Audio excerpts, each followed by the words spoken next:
जय हिंद साथियों, कैसे हैं आप सभी लोग। मैं यशवंत गुप्ता आपका एक और फिर से स्वागत करता हूं एंड योर प्रेप के प्लेटफॉर्म पर। तो उम्मीद करता हूं अच्छे होंगे, फुल जोश फुल एनर्जी में होंगे। तो हम लोगों ने यहाँ एक सीरीज शुरू किया था जिसमें हम लोग बीपीएससी मेंस में आए हुए डीआई के क्वेश्चंस को सॉल्व कर रहे थे, जो कि आपके 69th बीपीएससी में बहुत हेल्पफुल रहने वाले हैं। क्योंकि जब तक प्रीवियस क्वेश्चन का रिवीजन नहीं होगा ना, तब तक तैयारी पूरी नहीं होती। ठीक है, तो हम लोग यहाँ पर 68th बीपीएससी मेंस के चारों डीआई के क्वेश्चन कर चुके हैं। अगर आपने लास्ट वीडियोस को नहीं देखा तो जाके देखिएगा। आज हम लोग 67 बीपीएससी को शुरू करने वाले हैं। तो इसमें आए हुए सभी आपके डीआई के क्वेश्चन सभी को सॉल्व करेंगे। उसके बाद 66, 65 इन सबको सॉल्व करने वाले हैं। तो अगर आप नए हैं इस चैनल पर तो चैनल को सब्सक्राइब करिएगा, जिससे आपको क्लासेस का अपडेट मिलता रहेगा, सारी चीज़ें मालूम रहती रहेंगी। अगर आपने अभी तक अपने दोस्तों को क्लासेस का लिंक को शेयर नहीं किया तो उसको करिएगा, जिससे होता क्या है कि नए दोस्त जुड़ेंगे आपके क्लासेस को, उनको भी अपडेट मिलेगा, फायदा मिलेगा तैयारी का। राइट, चलिए तो अभी हम लोग बिना किसी देरी के स्टार्ट करते हैं। पीडीएफ आपका टेलीग्राम पर मिल जाता है, जिससे आप लोग टेलीग्राम को ज्वाइन करें। डिस्क्रिप्शन में लिंक मिल जाएगा। टेलीग्राम पर आपको विद सॉल्यूशन पीडीएफ मिल जाता है, क्वेश्चन पेपर मिल जाते हैं और सारी अपडेट आपको मिलती रहती है। तो यहाँ हम लोग करेंगे आज 67th बीपीएससी का एक डीआई का क्वेश्चन। लेंथी क्वेश्चन है, 36 नंबर का टोटल क्वेश्चन था ये। तो किस तरीके से लेंथी क्वेश्चन के नंबर पूरे पाने के लिए कैसे इसको राइट करना है, कैसे सॉल्व करना है, क्या स्टेप लिखनी है, वो सारी बातों पर हम चर्चा करेंगे। तो स्टार्ट करते हैं आज का पहला प्रश्न। पार्ट 1 69 के लिए आपके लिए ये बेनिफिशियल बहुत रहने वाला है। 67 का पहला प्रश्न तो आपका एक टेबुलेशन यानी कि सारणीय का एक प्रश्न था। बहुत प्यारा, दिखने में आसान था लेकिन कैलकुलेटिव था। तो आप कैलकुलेटर की मदद से आराम से कर सकते हैं। तो प्रश्न क्या था पहले समझते हैं। प्रश्न में बोला गया था कि यहाँ पर 7 छात्र हैं जिनके द्वारा 6 विभिन्न परीक्षाओं में 6 विभिन्न विषयों में प्राप्त अंकों का परसेंट दे रहा है, परसेंट वैल्यू दे रहा है। तो आइए चार्ट पर चलते हैं, उसके बाद हम लोग क्वेश्चन करेंगे। ये आपको एक टेबुलेशन चार्ट दे रहा है, सारणीय चार्ट दे रहा है। इसमें ये दिया गया है सब्जेक्ट, यानी कि यहां पर आप देखोगे तो जो ये ए बी सी है, ए सब्जेक्ट है, B C D E F, 6 subject आपको दे रहा है। और ये P Q R S T V W, ये आपके 7 स्टूडेंट है। तो आप कह सकते हैं ये कौन है, स्टूडेंट का नाम है P Q R S T V W, और ये सब्जेक्ट का नाम है ए से लेके एफ तक 6 स्टूडेंट आपको दिए गए हैं। अब ये जो 85, 86, 76 ये नंबर नहीं है, ये परसेंटेज वैल्यू है कि 85%, 78%, 66%, ये परसेंटेज वैल्यू है। नंबर कहाँ है, तो मैक्सिमम नंबर है ये कि भाई जो ए सब्जेक्ट है ये 75 नंबर का पेपर था, तो पी को इसमें से 85% नंबर मिले, क्यू को मिले 78% नंबर, है ना, आर को मिले 66% नंबर। इस तरह सबका दिया गया है। बी जो पेपर था वो 150 नंबर का था। सी जो था मैक्सिमम मार्क्स जो है 100 नंबर का पेपर था। डी का जो है 50 नंबर का पेपर था, और ई का जो पेपर था 150 नंबर का था, और एफ का जो पेपर था 75 नंबर का था। उसकी ये परसेंटेज वैल्यू पूरे चार्ट में दी गई है। ठीक है, तो चार्ट समझ में आया पूरा कि ये जो डेटा दिया गया ये पूरा परसेंटेज वैल्यू है। A B C D E subject के नाम है, ये टोटल मार्क्स है, कितने नंबर का पेपर था, और ये आपके स्टूडेंट नेम है पी से डब्ल्यू तक। ठीक है, चलिए तो बिना किसी देरी के पहले प्रश्न से स्टार्ट करते हैं। पहला प्रश्न आपकी स्क्रीन पर आपके सामने बहुत छोटा सा दिखने वाला यह प्रश्न, बहुत प्यारा प्रश्न है। क्या बोला गया है, ध्यान से देखिएगा कि आर के द्वारा प्राप्त सभी 6 विषयों में एक साथ कुल अंक प्रतिशत कितना है। एक साथ अंक प्रतिशत किसके द्वारा, आर के द्वारा। तो इसको कैसे लिखेंगे पहले समझिए कि are in all the 6 subject together, है ना, परसेंटेज मार्क्स। तो आप लिख सकते हो मार्क्स, कैसे लिखना होता है, मार्क्स जैसा क्वेश्चन लिखा है आप समझ सकते हो। मार्क्स सिक्योर्ड बाई, नंबर पूरे चाहिए तो वही लिखना ढंग से पड़ेगा, secured by are in all 6 subject, all 6 subject. ठीक है, ऐसे आपको लिखना है। तो आर की बात हो रही है, ये तो बात समझ में आ गई हमें, ये बात तो समझ में आ गई सर। यहां पर आर की बात हो रही है, सभी सब्जेक्ट में कितने नंबर हैं। तो नंबर कैसे निकालेंगे, ध्यान से समझना बेटा बात को। आर कहां है हमारा, आर ये रहा, इस सबको उठा दो। आर सर ये रहा, आर के ये परसेंटेज है। पेपर जो है ए वो 75 नंबर का था, 75 में से इसके कितने परसेंट नंबर आए हैं, 66% नंबर आए हैं, है ना। तो 75 में से कितने परसेंट नंबर आए हैं, आप कहेंगे 66% नंबर आए हैं, 66%। पेपर बी में, बी कितने नंबर का था, बी था 150 नंबर का, आर के कितने परसेंट नंबर आए हैं, 75% नंबर आए हैं। तो 150 में से 75% नंबर आए हैं। तीसरा पेपर था बेटा सी, जो कितने नंबर का था, 100 का, और 100 में से 79% नंबर आए हैं, 100 में से 79% नंबर आए हैं। और जो डी पेपर था बेटा, डी पेपर था 50 नंबर का जिसमें से 88% नंबर आए हैं। डी था 50 नंबर का जिसमें से 88% नंबर आए हैं इसके। अब आया ई। ई कितने नंबर का था बेटा? ई था आपका 150 नंबर का जिसमें से 72% नंबर आए हैं। 150 में से 72% नंबर आए हैं। लास्ट पेपर कौन सा बचा? एफ। और एफ कितने नंबर का था? एफ था आपका 75 नंबर का जिसमें से 66% नंबर आए हैं। 75 नंबर का था जिसमें से 66% नंबर आए। ये नंबर है भाई। अभी तक जो परसेंट वैल्यू था, सवाल समझ में आया? ये सॉल्यूशन हो गया। अब आपको इससे सॉल्व करना है। आप कैलकुलेटर की मदद से आसानी से कर सकते हैं। तो आर द्वारा प्राप्त सभी 6 विषय, देखो पी यहां से A B C D E F, सभी 6 विषयों का लिख लिया। 6 विषयों का एक साथ कुल अंक परसेंट पूछा है, तो पहले ये कुल नंबर निकल के आएंगे। टोटल नंबर निकल आएगा यहां से, है ना। टोटल नंबर निकल आएगा तो आप परसेंट वैल्यू भी निकाल सकते हो। टोटल नंबर निकाल लो बेटा। सॉल्यूशन आपका होगा, टोटल नंबर निकल के आ जाएगा। तो 75 का 66% आप निकालोगे तो सॉल्व कर लीजिए। कैलकुलेटर से भी कर सकते हो आप इजीली। 25 से 3 बार, 25 से 4 बार, 3 का गुणा करोगे, 3 का या 2 से करो 33 बार, 2 से 2 बार, तो 33 से 99/2 यानी कि 49.5 आएगा ये। प्लस 50 से काटोगे 3 बार, 50 से 2 बार, तो ये 225/2 आएगा यानी 112.5 आ जाएगा। प्लस 100 से 100 कट जाएगा, 79 आ जाएगा। प्लस 50 से 2 बार, 2 से 44 आ जाएगा ये। प्लस 50 से 3 बार, 50 से 2 बार, और 2 से कट जाएगा 36 बार, 36 या 108 आ जाएगा। और ये कितनी बार? 75 से 3 बार, 25 से 3 बार, 25 से 4 बार, ये 2 से 30 बार, 2 से 2 बार, 99/2, ये 49.5 आ जाएगा। राइट। तो इन सबको जोड़ दो, टोटल मार्क्स निकल के आ जाएंगे। इन सबको जोड़ दोगे तो टोटल मार्क्स निकल के आ जाएंगे। तो जोड़ोगे एक बार भाई, कितना आएगा? 49.5, 49 दूनी 98, 98 और 1 99, ये जोड़ोगे तो कितना आया? 99 आ गया आपका। 99 आ गया। 99 में जोड़ दो, या एक काम करो डायरेक्ट जोड़ दो। 9, 9 2 11, 11 और 9 20, और 4 24, और 8 32, 32 और 9 कितना होता है? 41, 41 का 1 कैरी होगी 4, 4 और 4 8। अच्छा 0.5 और 0.5 बेटा यहाँ 3 बार दिया, ऐसे भी देखना 0.5 0.5 0.5, तो 0.15 हो गया। 5 10 15 का 5 कैरी हो गया 1। तो अब देखो 9 और 1 10, 10 और 2 12, 12 और 9 कितना हो गया? 21, 21 और 4 25, और 8 25 और 8 33, 33 और 9 42, 9 3 12, 42 का 2 हो गया, कैरी हो गई 4। तो 4 और 4 8, 8 और 11 19, 19 और 7 26, 26 4 30, 40, और 4 कितना हो गया? 40 और 4 44। तो 442.5 आ गए। 442.5 टोटल नंबर आ गए। लेकिन टोटल नंबर पूछा है क्या? नहीं पूछा है, अंक परसेंट, कुल अंक परसेंट। तो भाई अब कुल अंक परसेंट कैसे निकालेंगे? तो बहुत आसान है निकालना, ध्यान से देखना। कुल अंक परसेंट पूछा है ना, ठीक है। अभी तो यहां जगह है, निकाल दो, आराम से निकाल सकते हो। देखो तो टोटल नंबर कितने थे? अब कुल अंक परसेंट निकालना है, परसेंट मार्क्स, टोटल परसेंट निकालना है। कितने नंबर आए हैं? 442.5 नंबर आए हैं। कितने में से आए हैं बेटा ये number?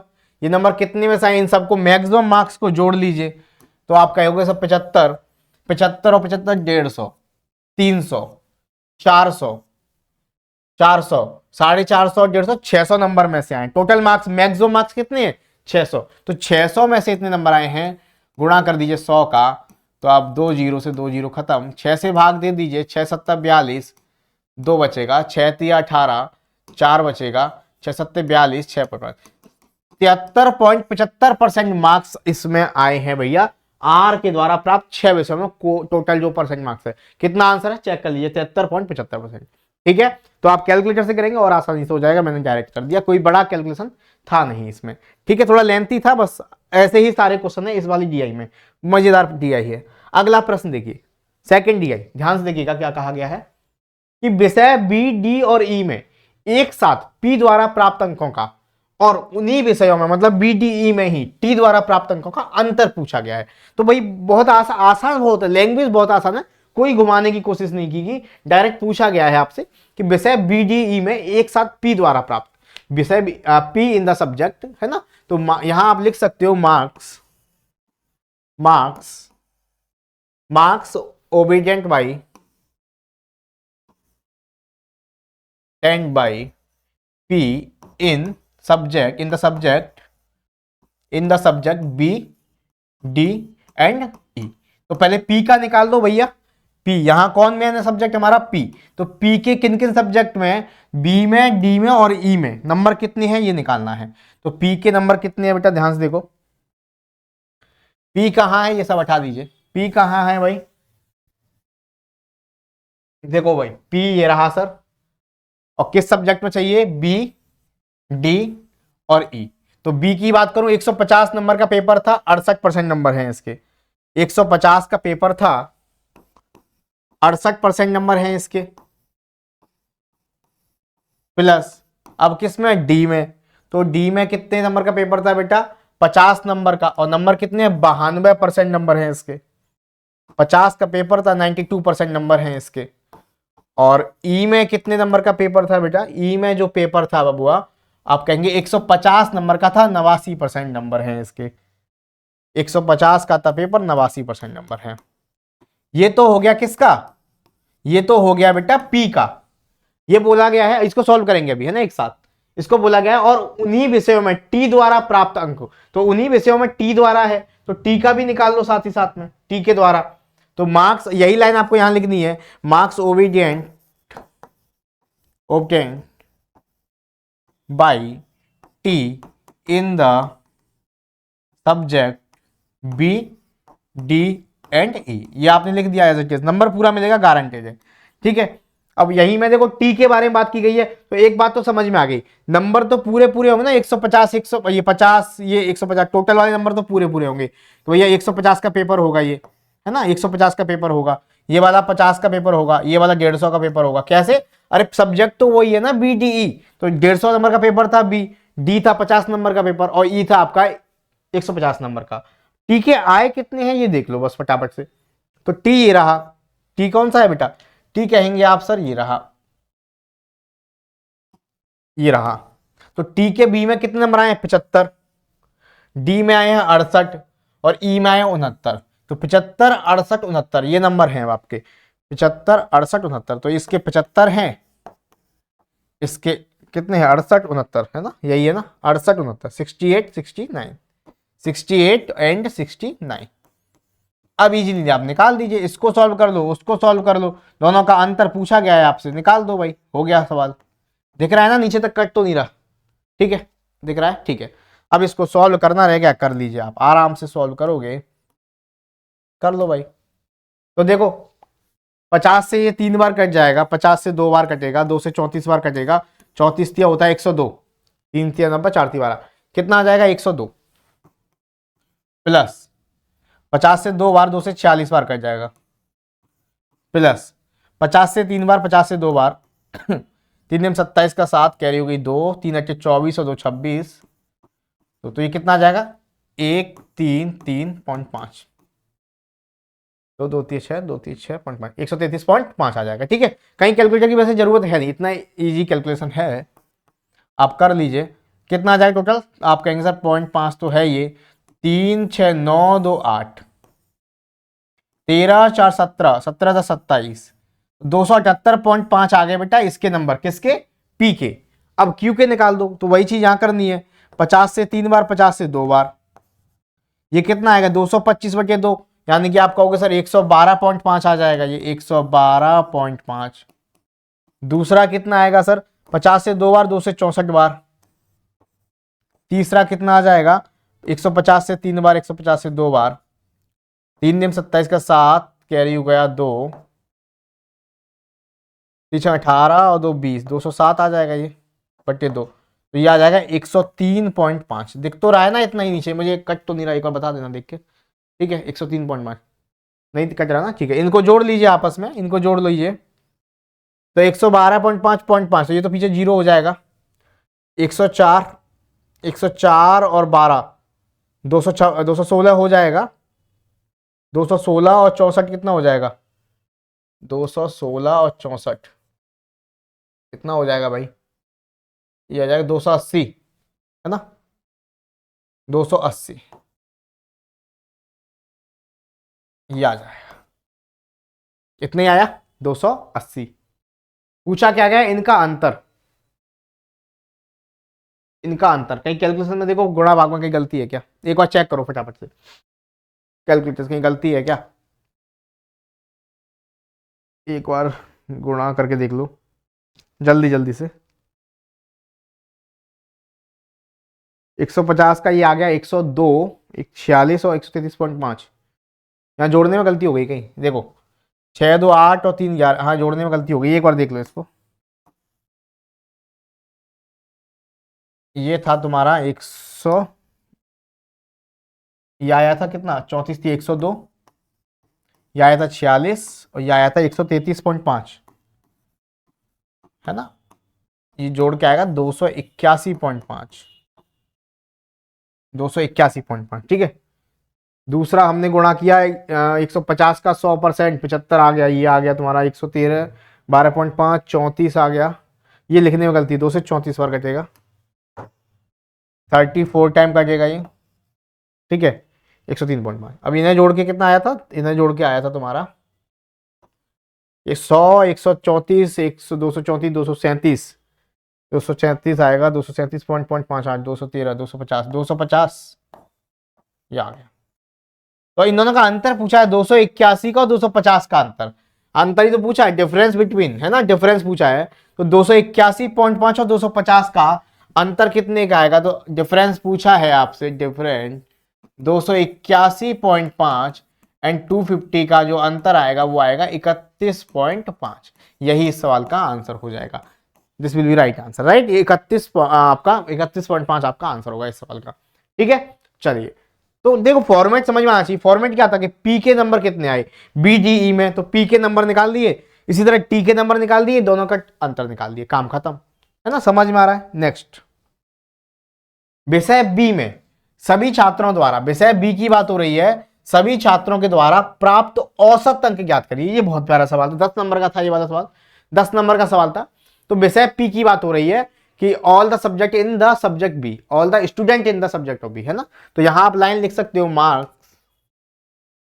Marks obtained by all the student,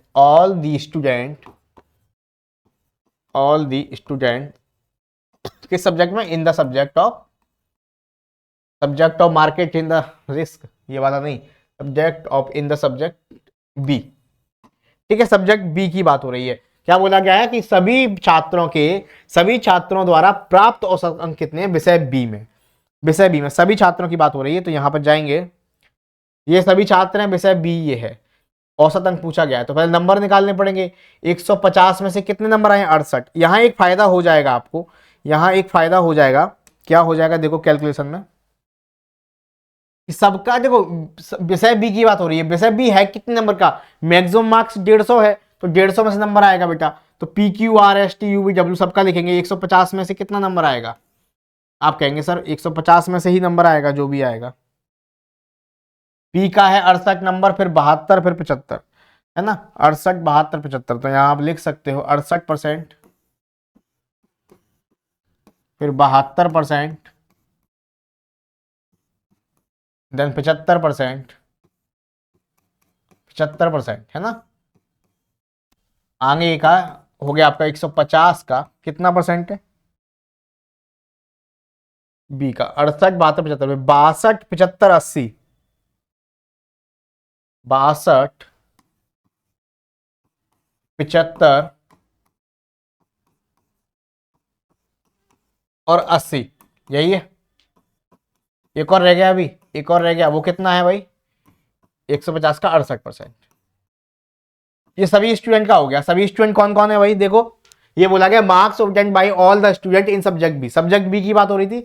subject E maximum marks था 150 नंबर का, 150 में से पी के आए 68%, क्यू के आए 72, पी क्यू आर के 75, एस के 62, फिर ऐसे टी डब्ल्यू और इसके वी के, है ना, वी डब्ल्यू के, इस तरह मार्क्स आपके आए हैं। इसको सॉल्व कर लो, इसको सॉल्व करना बड़ा आसान, कैसे लिखना है आपको 150 बटे 100 सब में है, 150 बटे 100 सब में है, तो यहां बाहर निकाल के लिख लो 150 बटे 100, अंदर क्या बचेगा 68, 72, 75, 62, 75, 80, 68, यही बचेगा, सबको जोड़ लो। तो 8 और 2 10, यही तो बचेगा। देखो 8 और 2 10 और 5 15, 16 17, 17 और 5 22, 17 5 22 और 8 30, 30 का जीरो हो गई, कैरी हो गई 3, 6 और 3 9, 6 और 3 9 और 7 16, 16 और 7 23, 23 और 6 29, 29 और 7 36, 29 और 7 36, 36 और 8 44, 44 और 6 कितना आ गया 50,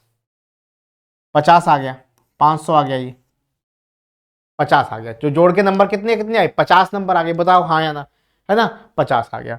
बोलो हाँ या ना। इतनी बात समझ में आई, जोड़ दिया सबको, 50 नंबर आ गए, 500 नंबर आ गए। ठीक है, चलो बहुत बढ़िया, है ना, 50 500 आ गए।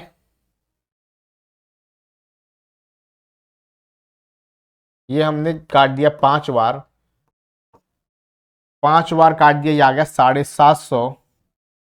पूछा क्या गया है, सभी छात्रों द्वारा प्राप्त औसत अंक ज्ञात करिए। अब ये सभी का नंबर आ गया टोटल, विषय बी में सभी के नंबर आ गए, इसके नंबर आ गए, इसके नंबर आ गए, इसके इसके सबका टोटल आ गया। लेकिन टोटल नहीं निकालना मुझे निकालना है औसत, एवरेज। टोटल तो आ गया 750 की, सबके नंबर सभी छात्रों के विषय बी में टोटल नंबर आ गया 750। मुझे निकालना है औसत। औसत होता क्या है कि जो टोटल आया है उसमें कितने सब्जेक्ट हैं, कितने स्टूडेंट हैं, 7, तो 7 का भाग दे दोगे तो एवरेज निकल के आ जाएगा, 7 का भाग दे दोगे तो एवरेज आ जाएगा, है ना। तो कितना आएगा 7 का भाग दोगे तो आप कहोगे सर 107.14, 107.14 आपका एवरेज आ जाएगा। यही आंसर है, एवरेज पूछा गया है, एवरेज। तो एवरेज के लिए क्या किया, पहले हमने सभी सब्जेक्ट का विषय बी का सभी स्टूडेंट का अलग अलग नंबर निकाल दिया, टोटल किया तो 750 आ गया, टोटल 750 आ गया। टोटल नहीं पूछा, पूछा एवरेज, औसत। तो टोटल में कितने स्टूडेंट थे, 7, 7 का भाग दे दिया, आ गया 107.14, आपका ये आंसर आ गया। समझ में आया, ठीक है, तो औसत आ गया। अगला प्रश्न देखिए, आसान प्रश्न है ये, बता दो। सभी सब्जेक्ट, सभी छात्रों द्वारा, सभी छात्रों की बात हो रही फिर से, PQRSTU विषय सी और डी में एक साथ प्राप्त अंकों का औसत प्रतिशत ज्ञात करिए। यह आसान है क्योंकि यहां औसत प्रतिशत पूछा गया है ना, परसेंटेज तो दिया ही गया है, उसका औसत निकालना है ना, आसान था। कैसे, सभी छात्रों द्वारा विषय सी और डी में, तो विषय सी और डी की बात हो रही है, तो एक तरफ लिख लो बेटा सी, एक तरफ लिख लो डी। तो सी का सभी छात्रों में, सी में कितने कितने नंबर है, परसेंटेज में ही है, तो हमें चेंज करने की जरूरत है नहीं, चेंज करने की जरूरत है क्या, नहीं, सी की।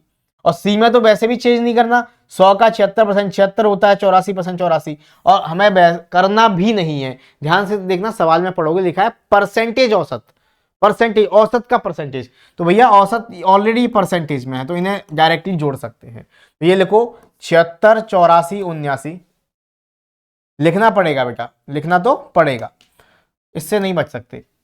76 84 79, क्या क्या था, 76 84 79, 91 67 69, 91 67 79, देख लेना गलत ना लिख जाए, 91 67 69 81, कितना 81, ये तो आ गया बेटा किसका, सी का। क्या पूछा है, सी और डी में एक साथ प्राप्त अंक, तो एक साथ प्राप्त अंक औसत परसेंट औसत, ठीक है, ये आ गया परसेंटेज में। डी का निकालो अब, डी का, तो डी का निकालेंगे सर 50 नंबरों से, 92 80 88, 92 80 88, आगे क्या है बेटा, 92 80 88, 74 68 78, 74 68 78 78 और 85, ठीक है 85, ये आ गया नंबर लिख लिया। अब आप करते रहो कैलकुलेशन, कितना था 78 85, है ना। ये सभी सब्जेक्ट सभी स्टूडेंट के नंबर हो गए, आप नाम लिख सकते हो सामने, ये पी के नंबर हैं, ये क्यू के नंबर हैं, ये आर एस टी, है ना, फिर क्या है S T U, you V W है, क्या है S T V W, you नहीं है इसमें, वी और डब्ल्यू, ठीक है, ये आपके मार्क्स है। अब बोला क्या गया है, प्राप्त अंकों का औसत, प्राप्त अंकों का औसत प्रतिशत ज्ञात करना है, औसत प्रतिशत ज्ञात करना है। तो प्राप्त अंकों का औसत प्रतिशत कितना है ये पूछा गया है, ठीक है। चलिए परसेंटेज में तो ऑलरेडी ये दे रहा है, तो पहले इन सबको टोटल कर लो, इन सबको टोटल कर लो तो आप कहेंगे सर जोड़ोगे तो 6 4 10 और 9 19 और 9 8 28 और 7 35 और 9 44 और 9 53 का 3 कैरी हो गया 5 5 7 12 8 20 27 27 और 7 कितना हो जाएगा 7 से 34 40 47 और 8 55 553 आ जाएगा। ये जोड़ो 8 और 10 4 14 14 8 22 और 8 30 और 8 35 का 5 कैरी होगी 3 9 3 12 8 20 28 7 35 6 41 और 7 48 और 8 56। ये आ गया तुम्हारा 553 और 565 है ना, 553 और 565 आ गया। ठीक है, ठीक है, समझ में आया। 553 और 565 आ गया। 547 आ रहा है, 81 है, जोड़ दो भाई। 81 है क्या पे, कितना है डब्लू का, कितना है सी में, डब्लू का सी में 81 है। मैंने 89 लिख दिया है, एक बार चेक कर लो, ये लिखने में मिस्टेक, इसे 81 कर लेना तो 8 नंबर कम हो जाएंगे तुम्हारे, 8 नंबर कम हो जाएंगे। ये 81 करोगे 8 कम हो जाएंगे, 8 नंबर कम हो जाएंगे। तो कितना हो जाएगा जोड़ के ये आपका 8 547। ठीक है, कितना हो जाएगा 547, यही है ना। 76 है, 84 है, 79 है, 91 67 69 81 है ना, यही है 79 81। चलिए ठीक है, 91। अब ये आ गया नंबर और ये आ गया। अब पूछा गया टोटल एवरेज, तो इन टोटल एवरेज परसेंटेज पूछा, इन दोनों को जोड़ दोगे, इन दोनों को जोड़ दोगे, जोड़ोगे तो कितना आएगा, पहले यहां लिख लो इसको, 547 प्लस 565 बटे, अब एवरेज निकालेंगे, भाग कितने का दोगे, 7 का या 14 का, 14 का। क्यों सर, 7 स्टूडेंट और 7 स्टूडेंट टोटल मिला के कितने, 7 तो इस सब्जेक्ट के लिए हो गए, 7 इस सब्जेक्ट के लिए हो गए, 14 हो गए, तो 14 का भाग दे दो बेटा। अब इसको सॉल्व करोगे तो कितना आएगा, कैलकुलेटर का यूज कर लीजिए। 597 आपका 547 और 565 1112 बटे 14 भाग दोगे तो आएगा 79.43%। आप क्या पूछा, एवरेज पूछा है ना, केवल परसेंटेज में ही है, वैसे ऐसे लिखना पड़ेगा एवरेज। आपका आंसर आ जाएगा 79.43%, 79.43%। ठीक है, समझ में आया कि नहीं आया, ठीक है जी। चलिए अगला और लास्ट क्वेश्चन, सभी छात्रों द्वारा विषय एफ में प्राप्त कुल अंक ज्ञात करो। इस बार कुल अंक, विषय एफ में प्राप्त कुल अंक। तो ये देखो पहला प्रश्न किया था हम लोगों ने, है ना, कि आर द्वारा प्राप्त सभी छात्रों को 6 विषयों में, इसका रिवर्स क्वेश्चन पूछा गया है। इस बार क्या स्टूडेंट की बात करेंगे कि सभी छात्रों के द्वारा विषय एफ में प्राप्त कुल अंक कितने हैं, प्राप्त कुल अंक पूछा गया है। तो यहां लिख सकते हो total marks, total marks obtained by all the student in subject F, app की बात हो रही है ना, सब्जेक्ट ऐप में सभी छात्रों द्वारा प्राप्त मार्क्स कितने हैं। सब्जेक्ट ऐप की बात हो रही है सभी छात्रों के द्वारा। सब्जेक्ट ऐप का है सर, सबसे लास्ट में है, ये रहा 75। तो 75 टोटल नंबर है, 75 का 82%, 70%, 66% ये लिखना पड़ेगा। तो 75 का आपको लिखना है 82% प्लस 75 का ही लिखना है आपको। 82 के बाद कितना है, 70 66, 70 66 74 है ना। ये एक ही स्लाइड में ऐड हो जाए तो इजी रह जाता है। 82 का 75 का 70%, 75 का 66%, फिर ये माइंड से निकल जाता, गलती हो जाती है लिखने में। 82 70 66, 82 70 66, 74 78 80, 74 78 80, 74 78 80 है ना। और लास्ट में क्या है 76 का कितना है, 74 74 80, उसके बाद 72 है ना। जिस एक स्लाइड चेंज करने में बड़ा बार बार कंफ्यूजन हो जाता है ना। चलिए 72, इसलिए लिखने में भी गलती हो जाती है 72। अब इसको सॉल्व करना है, और क्या पूछा, किस किस बारे में, कुल अंक याद करने हैं, टोटल सॉल्व करना है और कुछ नहीं करना। तो देखो तरीका वही, 75 बटे 100 कॉमन आ जाएगा, 75 बटे 100 तो सब में से कॉमन आ जाएगा, अलग लिख लो। है ना, 75 के 100 कॉमन आ जाएगा और फिर जोड़ लो सबको। तो 2 0 2 6 8, 8 और 4 12, 12 8 20, 20 और 2 22 का 2 कैरी हो गई 2। तो 8 और 2 10 और 7 17, 17 6 23, 7 30, 37 और 8 45, 37 और 8 45 और 7 कितना हो जाएगा 45 और 7 52, है ना। 25 से 3 बार, 25 से 4 बार, 4 से कटेगा नहीं, 3 दूनी 6, 3 दूनी 6, 3 पंजे 15। पूछा गया है टोटल मार्क्स, तो 4 का भाग दे दो, 4 दिया 12, 3 बचेगा, 4 निम्मा 36, 4 एकम 4, 4 पंजे 20, 391.5, 391.5 यही आ रहा है। ठीक है, चलिए तो काफी लंबा वीडियो हो गया, आई थिंक 5 क्वेश्चन का कितना लंबा वीडियो हो गया, काफी लंबा वीडियो हो गया। ओके चलो, तो देखो देखो लेंथी क्वेश्चन कह सकते हैं इसको, कैलकुलेटिव था, लेंथी था, बाकी कोई ऐसी चीज नहीं थी, कोई ऐसी लैंग्वेज नहीं थी जिससे आप घूम जाओ, मतलब कंफ्यूजन हो जाए। आसान था, जैसा बोला गया वैसा वैसा आपको लिखना था। अब जब 36 नंबर चाहिए पूरे तो लिखना पड़ेगा। मैं डायरेक्टली नहीं करा रहा कि आपको 2 मिनट में बता दिया ऐसे करना, डायरेक्ट आंसर दे दिया। आपको वीडियोस देखेंगे आप, इसकी सॉल्यूशन की मिल जाएंगी काफी, लेकिन 6 मिनट में 5 मिनट में आपको डायरेक्टली ब्रेक करके कि ऐसे इसका परसेंट डायरेक्ट आंसर लेंगे नहीं। एग्जाम में एक्यूरेट करना क्या है आपको, जिससे नंबर आपको मिल पाए पूरे। ठीक है, तो पहला प्रश्न भी इसी तरीके से था कि थोड़ा लिखना था आपको लेंथी। अगर आप ऐसे लिखेंगे तो मेरे ख्याल से पूरा नंबर आपको 100% मिलेगा। और चीज इसमें कुछ नहीं थी कि ऐसी जिससे आप कंफ्यूज हो जाएं कि लैंग्वेज समझ में नहीं आ रही, ऐसा कुछ भी नहीं था।